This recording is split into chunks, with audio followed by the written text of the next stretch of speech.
Hello, this is Scott Moore with the Baden-Powell Service Association, reviewing the lashings that are part of Rover Practical Training. And this time we're going to talk about the figure 8 lashing, also known as the tripod lashing.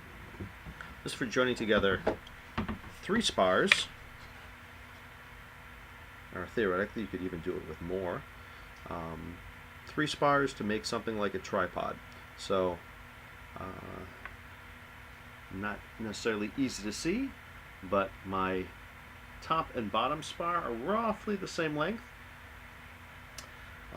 My middle spar, if you're going to make a tripod, it's going to be the same length, but it's going to be offset so that it extends in the opposite direction with just a little bit of overlap, just enough to do the lashing essentially between the 3. So you start this off with a clove hitch, which I've already tied around one of the lashings, doesn't matter which. And then what you're going to do is tie the rope, or wrap the rope, in a figure 8 around one spar, behind another, the front of the other, behind,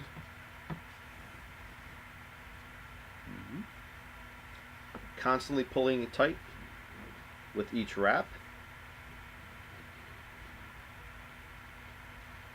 So if I was to look down from the end at this, it looks like just a bunch of figure 8 turns.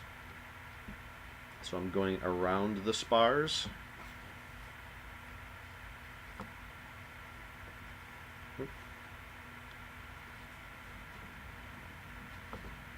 Got lost his loop there a little bit. And it's difficult, especially when you're doing it for demonstration purposes, trying to hold at the right altitude and make sure you have the wraps kept tight. But do as many as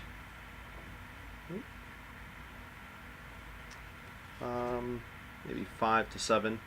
A little bit more won't hurt.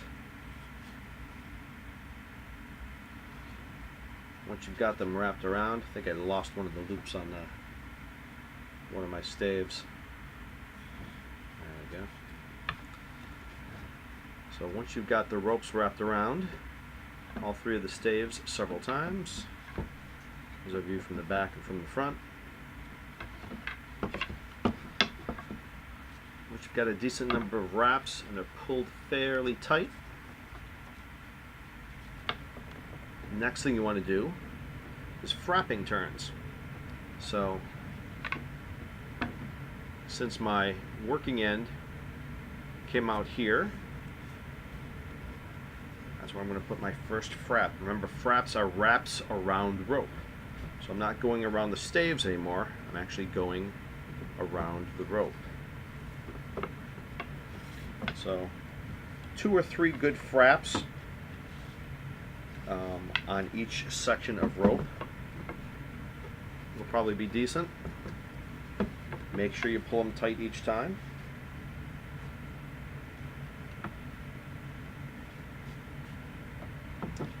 And then once you've got the fraps done on one of the intersections, bring the rope over. I just brought it around to the other side. We're going to begin frapping the other side.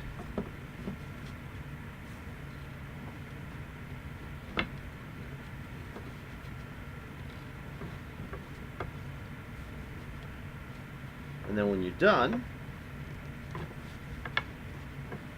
you can take the rope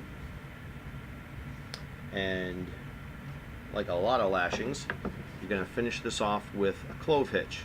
And I would tie that around this top spar. I'm going to omit that step just because it's a long rope and save a little bit of time. But these 3 spars, once they've been bound this way, they actually have some pliability. So I can bend them.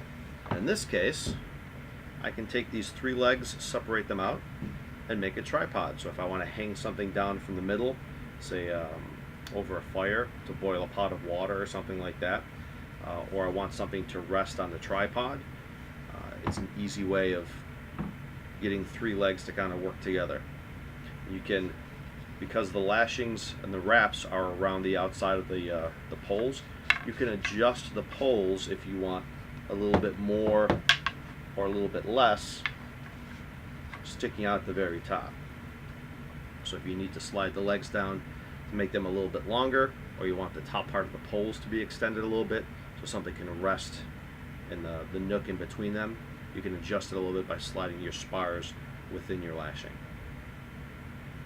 And that is the tripod or figure 8 lashing.